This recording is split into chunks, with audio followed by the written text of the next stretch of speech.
So we're just at the Thorpe stand with Adrian. Good show so far? Yeah, really good. Very loud. Yeah. It's not now. No, we're in a little bit of a quiet period, so we're trying to get interviews out of the way first. So do you want to just show us, because obviously you've got the new debugging as well, which you've not seen yet. So all of these are the new V2 size, so they're shrunk in stature, but that's good because pedalboard real estate's a real issue. So we've made them all smaller, and now they take up a lot less space. Okay, I think you're aware of most of them. Yeah. The new ones that are important are the Dane. Love the Dane. Yeah, thank you. Obviously Peter Honore's signature pedal, and that's going down really, really well. And this was new for NAMM, and so we're just about to put these onto the market 1st of March. It's a chorus pedal with all the bells and whistles, effectively. Yeah. Okay, you've got blend, you've got depth, rate, we've got unity gain is here at this level, okay? And then the next to that, you've got a tone control, treble controllers, effectively. So you can get a darker chorus, a brighter chorus, and essentially, it's a chorus lover's chorus. Nice. There you go. And it does sound like, I've heard a couple of demos I've been doing like a really nice Leslie type sound. Yeah, it does do a good Leslie actually, which is sweet, yeah.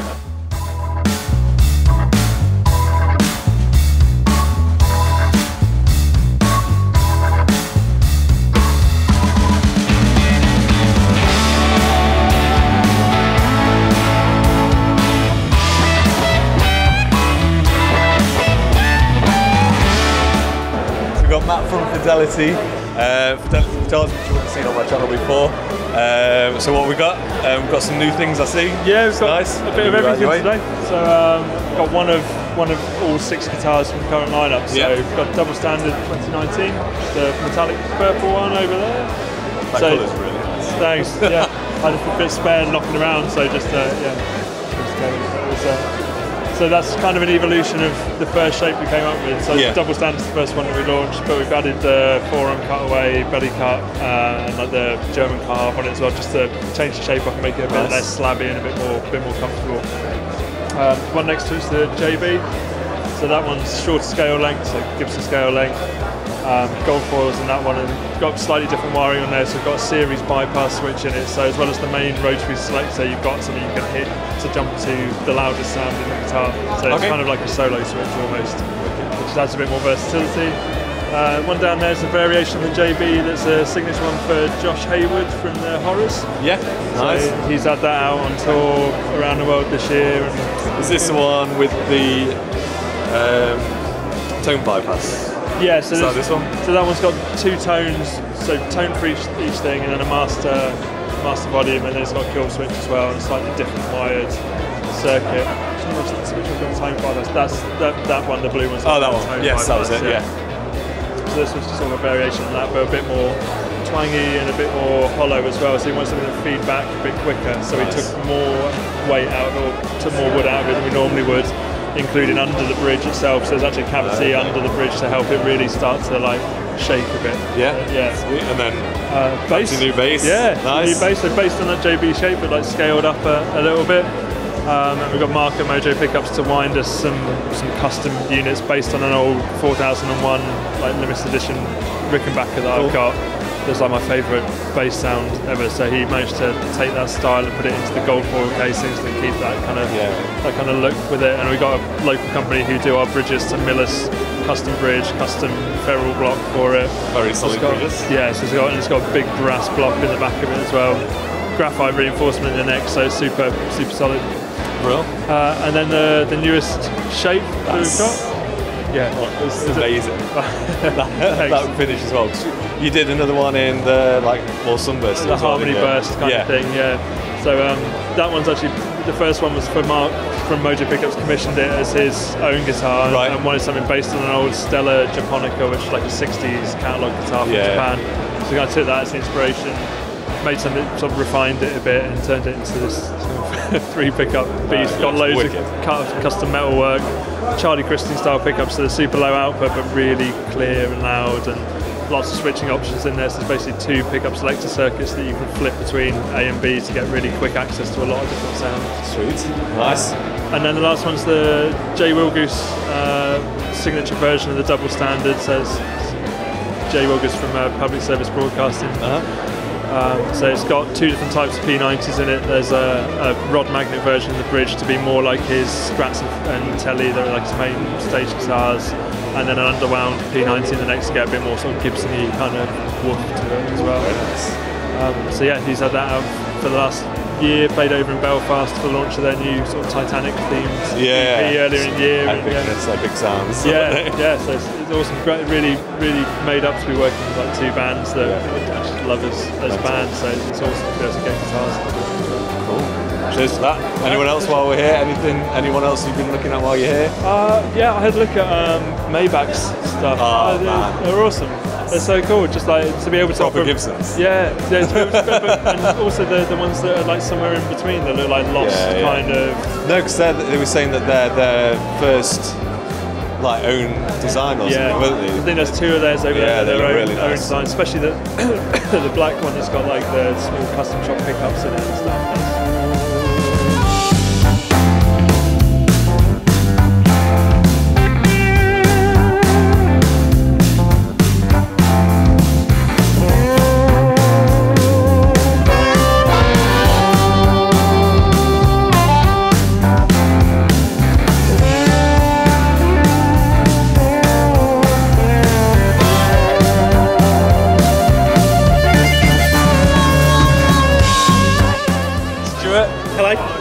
Specs. What you got? I've got some pedals. I can't speak today. I've got a nice clean boost. Yeah. It's about 15 dB clean. 15? 15, yeah. So it's plenty loud. I'm running it on 18 here, so it's a little bit louder, but I think because people kicked it on earlier and they got quite a shock. Okay. My fuzz pedal, which is the Raise the Dead, one the buzz, louder, quieter, but louder's better. My BMB, which is a modified Rat, so it's got a change to the tone stack, and it's probably got a little bit more gain. It makes it a little bit clearer and a little bit nastier. Yeah, you've got a new one of these coming out soon as well, have you? If I get it to work, yeah. At the moment, no. But soon, maybe. Yeah, cool. Yeah, and then the Antares as well. Yeah, so the Antares is a sort of classic mid-push overdrive with a clean blend, so you can have your full guitar signal, you can have your full overdrive signal, or you can have somewhere in between. Sweet. Good show so far? Yeah, it's been alright so far, Seen some people? Seen some people. Nice. Seen some people about, for sure. Have you been anywhere else? Anywhere else you recommend before we go on? I've been down to Fidelity to see Matt's lovely pink free pickup guitar, absolutely beautiful. Which if I want to buy, but I don't think I would be allowed in the house if I did buy it.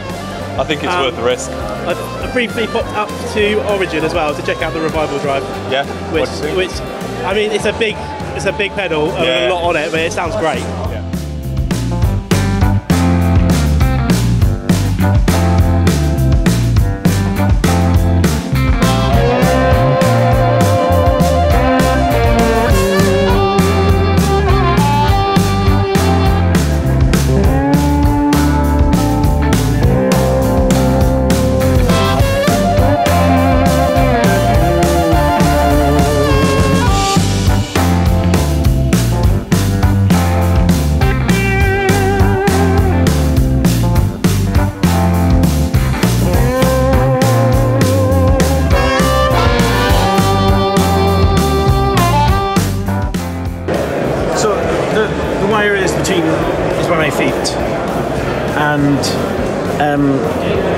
Basically, it spools off.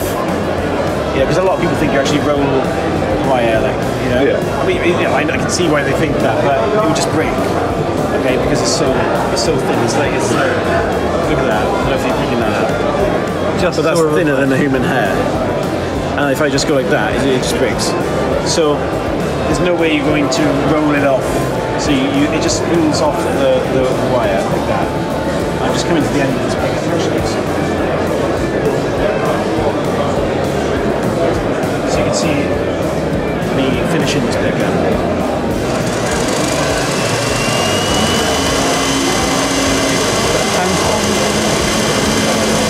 Digital camper. Oh yeah.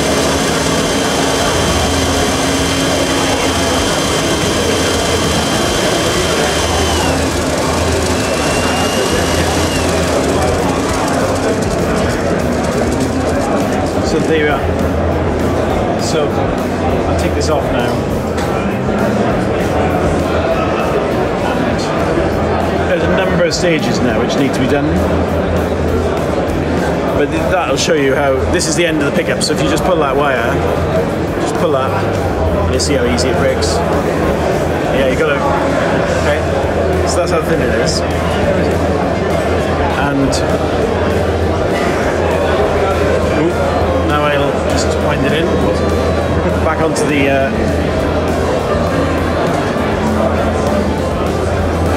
so this is plain enamel wire. From it's a spec of that, say, a Fender would have been using in the late 60s.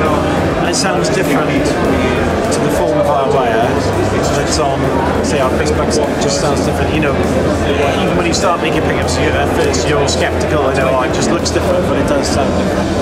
It has a different coating, gives it a slightly different diameter, and the sound is different. It's got a kind of woodier tone, for want of a better phrase. It's got a stronger bass response and things like that. And it's kind of like late 60s, so the Hendrix tone.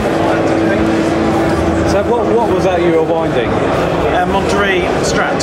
Which neck, middle? Well, actually, it doesn't matter if it's the neck or middle at this stage. The neck and middle are quite often wound very similarly. Okay, the bridge is something we would tend to wind a bit hotter.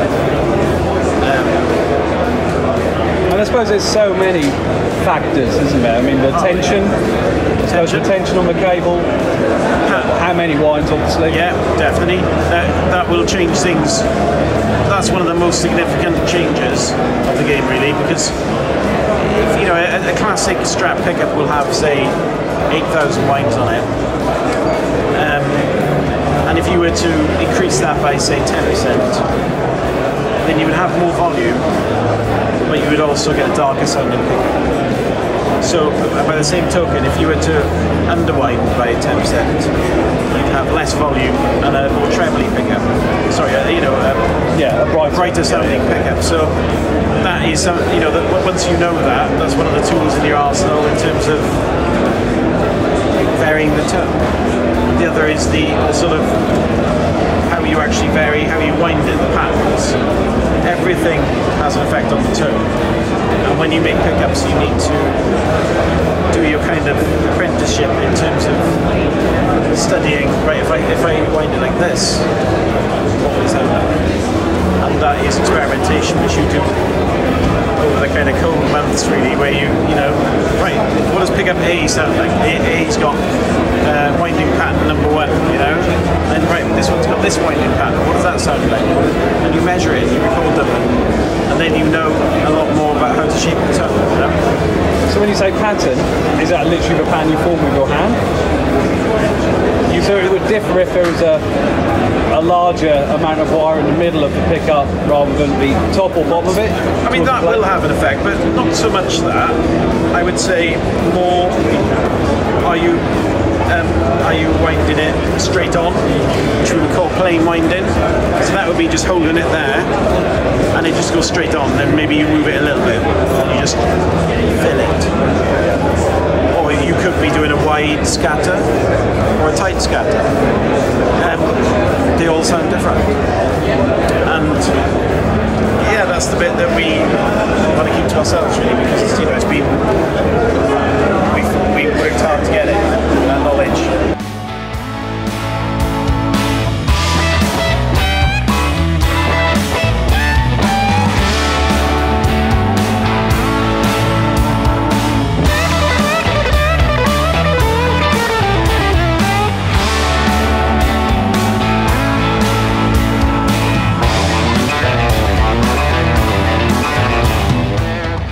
From Hampstead, we've got Tim, so thanks for having us. What's going on? What we've got new from Hampstead?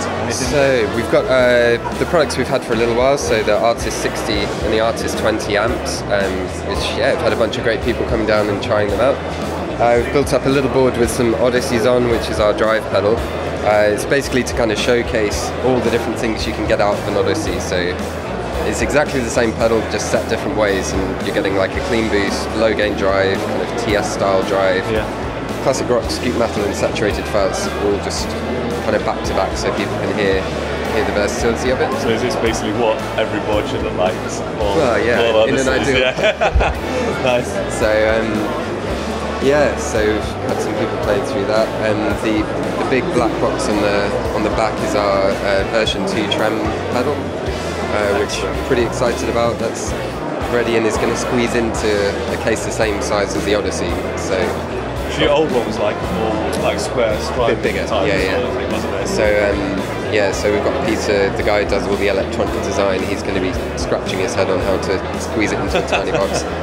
But very confident he can do that, and that's got a couple of new features on it as well. We've added a triangle waveform, refined the classic waveform, so more kind of classic Fender amp type trem, and put on a wave control as well, so you can tilt the waveform. Oh, okay. So nice. The easiest way to think about it is like you can turn the triangle one into a sawtooth wave out the way, but you can do the same on the signature of the classic as well.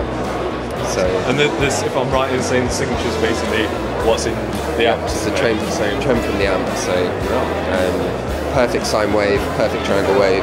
Peter's done some really cool, like pure electronic design stuff to get those. When are we expecting that? Is it just whenever it's finished? Soon. I mean, the pedal is finished. Okay. It's just designing the board, squeezing it into a box. So I don't want to put a date on it, but no, soon for sure. Real. We'll look forward to trying that. Have you had a chance to see anyone else while you've been here? Or? Yeah, I've been hanging out with Thorpe here a little bit, so checking out the depogging and those kind of bits. And I had a chat with the guys from Origin for the first time as well. Yeah. So I've tried their products before, but met them for the first time. So very cool. They've got a nice little stand with all the very pretty. Real.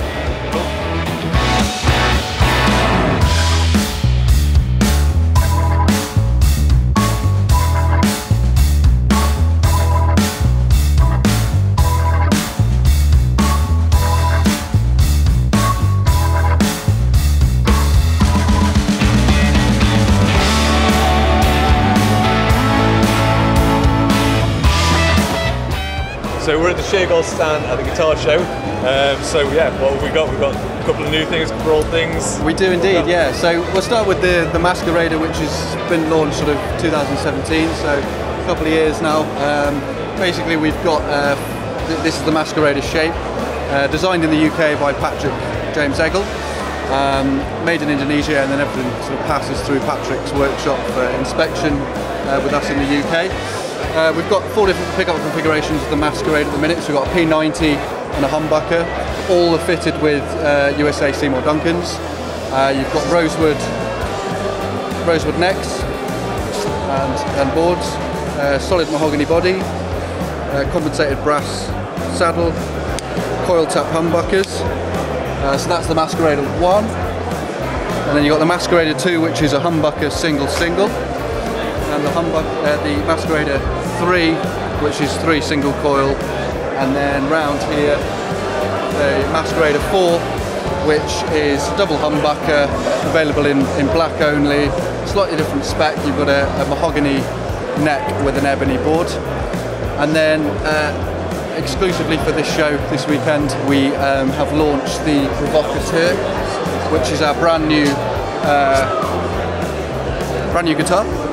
Very nice. Thank you. Very nice. So again, you've got mahogany body again, Seymour Duncans USA again. This is available in 2 different pickup configurations across 3 different finishes. So this is the Dirty Blonde. We've got a 259 Seymour Duncans in here, again, coil tappable on the bridge. The neck material is a torrefied mahogany with an ebony board. Clousson. Sorry, just noticed the dots on the side, yeah? Yes, so something a little bit different again, as we like to do with the guitars. So you've got these kind of hand inlaid aluminium fret markers, locking tuners. We've also got the, come around here. So this is the one, the Provocateur 1, which features the SB90, and that's got a Pearly Gates humbucker in the bridge, again coil tap. So these are brand new Sheargold Provocateur guitars. Well, when are these out? They will be available from April. this year. Very nice.